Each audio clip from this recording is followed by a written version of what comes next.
विद्यार्थी मित्रांनो, आज आहे 8 ऑगस्ट आणि नोंदणी व मुद्रांक विभागाचा पेपर देऊन आज कंप्लीट 1 महिना पूर्ण झालेला आहे।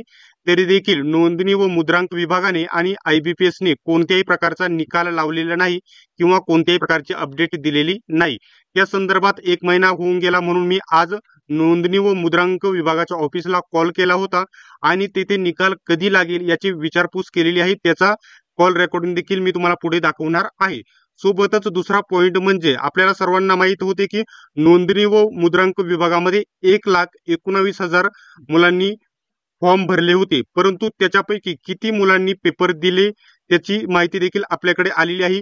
एका प्रवीण नावाच्या विद्यार्थ्याने आपल्याला तो RTI टाकला होता आणि तो RTI त्या विद्यार्थ्याने आपल्याला पाठवलेला आहे। डिटेल्स मध्ये या ठिकाणी किती विद्यार्थ्यांनी पेपर दिलेला आहे सांगणार आहे। फक्त व्हिडिओ शेवटपर्यंत बघा आणि आपला नोंदणी व मुद्रांक विभागाचा जो स्पेशल टेलिग्राम ग्रुप आहे नक्की जॉइन करा। लिंक तुम्हाला डिस्क्रिप्शन मध्ये देत आहे आणि रिझल्टच्या सर्वात पहिल्यांदा अपडेटसाठी आत्ताच चॅनेलला सबस्क्राइब करा आणि बेल आयकॉनलाही ऑन करा। सर्वात पहिल्यांदा जी कॉल रेकॉर्डिंग आहे, जी कॉल रेकॉर्डिंग आता तुम्हाला पुरावा म्हणून मी तुम्हाला हे एक दाखवतो। बघू शकता जो RTI आहे त्या विद्यार्थ्याकडे कालच रिप्लाय आलेला आहे। 7 तारखेचा RTI आहे, काल त्यांच्याकडे रिप्लाय आलेला आहे, त्यांनी आपल्याला पाठवलेला आहे।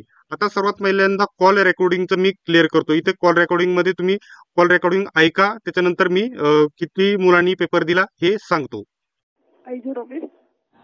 हा मॅडम, ते रिझल्ट बद्दल सांगा ना, क्लिअर कट करताय कॉल।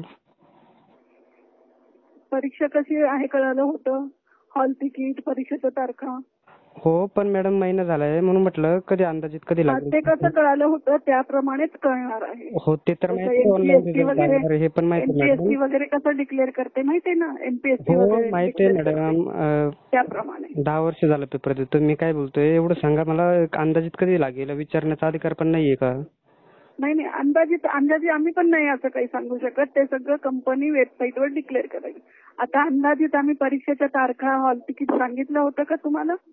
नाही, ते नाही सांगत, ते कशाला अंदाजित नाही काही सांगू शकत, डायरेक्ट वेबसाईटवर डिक्लेअर करणार। तेव्हा परीक्षा नव्हती झाली, आता परीक्षा होऊन महिना वेबसाईटवर डायरेक्ट डिक्लेअर करणार रिझल्ट। तरी कधीपर्यंत येऊ शकतो? आता विद्यार्थी मित्रांनो, सर्वांनी तुम्ही कॉल रेकॉर्डिंग ऐकलेली आहे की ज्या महिला या ठिकाणी ऑफिसच्या आहेत त्यांनी कॉल रिसिव्ह केला होता आणि त्यांना मी वारंवार विचारत होतो की अंदाजित तारीख तरी तुम्ही आम्हाला सांगा की रिझल्ट कधीपर्यंत लागेल, परंतु त्यांनी कोणत्याही प्रकारची अंदाजित तारीख सांगितली नाही। त्याच्यामुळे मी पुन्हा त्यांना कॉल करत होतो। शेवटी या ठिकाणी मी पुन्हा कॉल केला नाही, तर अंदाजित तारीख निकाल आता फिक्स सांगू शकत नाही। आज एक महिना कंप्लीट झालेला आहे।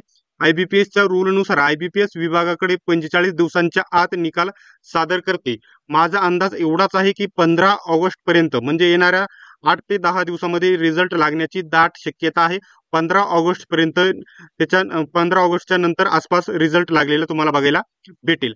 आता डिटेल्स मध्ये बघूयात, एकूण किती अर्ज प्रक्रिया, किती आलेली होती। आता अर्ज किती आलेली होती याची सर्वांना आधीच माहिती भेटलेली आहे।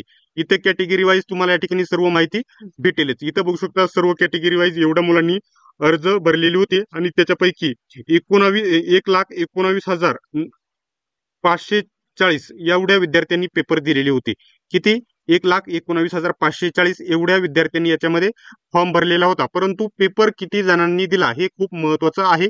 आता त्यासाठी ज्या विद्यार्थ्यांनी RTI टाकलेला होता तो RTI मी इथे ओपन केलेला आहे। त्या विद्यार्थ्याचे नाव, ईमेल ID, मोबाईल नंबर वगैरे मी इथे हाईड केलेला आहे। ठीक आहे, तर माहिती बघूया। त्या विद्यार्थ्यांनी नोंदणी व मुद्रांक विभागाला RTI मार्फत माहिती अधिकारांतर्गत प्रश्न काय केला होता, तर बघू शकता 1 जुलै ते 8 जुलै दरम्यान झालेल्या नोंदणी व मुद्रांक विभागाच्या गट ड संवर्गातील परीक्षेत नोंदणी केलेल्या उमेदवारांपैकी किती उमेदवारांनी परीक्षा दिली आहे त्याच्या प्रवर्गानुसार म्हणजे कॅटेगरी वाईज विद्यार्थ्यांनी माहिती मागवलेली होती। परंतु त्यांनी कशी माहिती दिलेली आहे, आपण मागणी केलेल्या मुद्द्याबाबत कळविण्यात येते की बघू शकता 1 जुलै ते 8 जुलै दरम्यान झालेल्या नोंदणी व मुद्रांक विभागाच्या गट ड संवर्गातील परीक्षेत नोंदणी केलेल्या उमेदवारांपैकी किती, तर 84,887 मुलांनी पेपर दिलेले आहे। किती?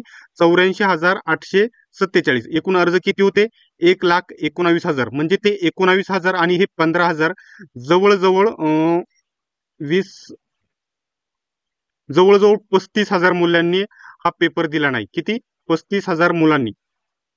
34 ते 35,000 मुलांनी हा पेपर दिलेला नाही फॉर्म भरून देखील. म्हणजे पेपर किती मुलांनी दिला तर 84,847 एवढ्या विद्यार्थ्यांनी पेपर दिलेला आहे. कॅटेगरी वाईज माहिती विद्यार्थ्यांनी मागितली होती, परंतु कॅटेगरी वाईज माहिती त्यांच्याकडे उपलब्ध नाही, त्याच्यामुळे प्रवर्गानुसार माहिती दिली नाही. तर आजचा हा व्हिडिओचा अपडेट कसा वाटला कमेंट बॉक्समध्ये नक्की सांगा आणि अशाच प्रकारच्या व्हिडिओसाठी चॅनलला सबस्क्राईब करा आणि बेल आयकॉनलाही ऑन करा. सर्वांनी व्हिडिओ शेवटपर्यंत बघितल्याबद्दल धन्यवाद. भेटूयात आपण नेक्स्ट व्हिडिओमध्ये.